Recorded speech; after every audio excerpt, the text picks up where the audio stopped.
أعوذ بالله من الشيطان الرجيم. بسم الله الرحمن الرحيم. فلا أقسم بما تبصرون وما لا تبصرون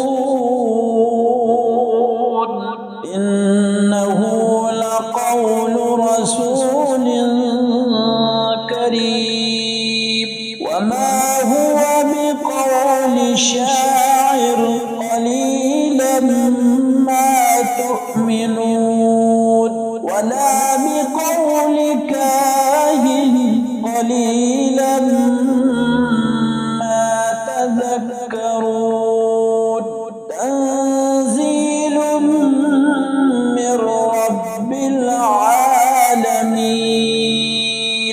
ولو تقول علينا بعض الأقاويل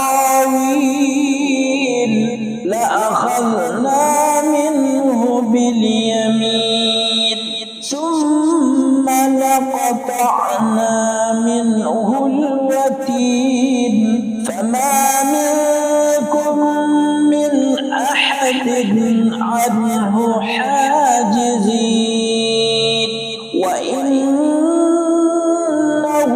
لتذكرة للمتقين وإنا لنعلم أن منكم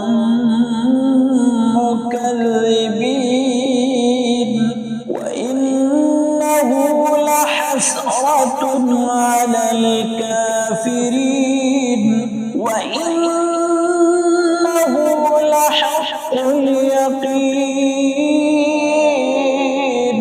فسبح باسم ربك العظيم.